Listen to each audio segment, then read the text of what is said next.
This is FE Peer Review. The date is September the 1st, 2023. The argument that is impossible to beat.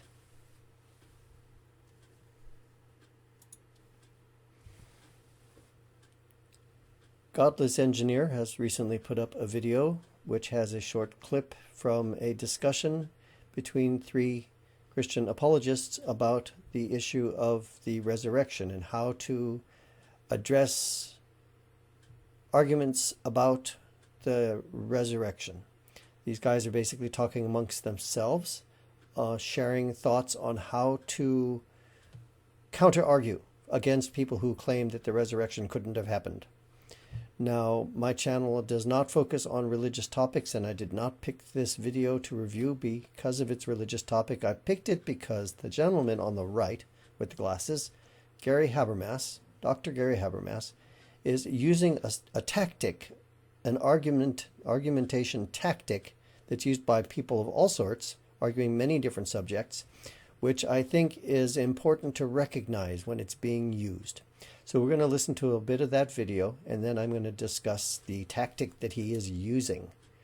I have, in fact, also left a comment on that video. You can see it here, which is the bulk of what I'm going to be saying in my video here today. Here's another one. Near-death experiences. Near-death experiences today, I just had a debate with a person a few years ago. I've had a number of them, but just a few years ago, published in a Oxford, published in Blackwell. It's out of Oxford. And in there, I recount 300 highly evidenced near-death experiences. I divide them into 5 categories of evidence. Okay, just to tell you there's hard evidence for NDEs. Here's the only point I'm going to make. If there is an afterlife, if there is an afterlife, that is very, very important because it says something in the realm of resurrection happens. Other people besides Jesus have had near-death experiences with sometimes data going hours after the machine saying they have no brain activity, no heart activity. So that's what I'm going to address. He's claiming that he has 300 stories of near-death experiences, and if those stories are true, then etc. This is a setup to create an argument that he thinks is impossible to debunk. In his mind, to debunk it, you would have to take each of those 300 near-death experiences individually and show that it is somehow a natural experience that did not extend after death. Anyone trying to definitively debunk all 300 is bound to run into many, which are simply too poorly documented to be able to either prove or disprove. Fail to disprove a single one, and he will declare victory because he thinks he has only to be right once, whereas we have to be able to disprove every single case he cites. I'm not sure the best way to approach this sort of argument. It's tricky, but understanding the setup is a start. Trying to debunk all 300 is a losing battle because he will just trot out 50 more and it will go on ad infinitum. I think the key in this case may lie in pointing out that people having near-death experiences with other religious backgrounds see their own gods. And then it's necessary to dive into the little understood area of what happens in the brain as a person is dying and the brain is shutting down. If we can show that these kinds of experiences have, at least in some cases, been shown to have natural causes, then the burden is back on him to provide evidence that the specific similar-looking cases he cites are something different than the natural causes.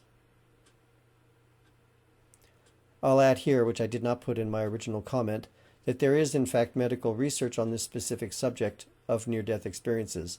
I'm not trotting that research out to try to debunk his argument because my point is not to try to debunk his specific point. My purpose here is to reveal the essential dishonesty of his approach to arguments in general, revealed by his resorting to a tactic that is designed to make counter-arguments practically impossible.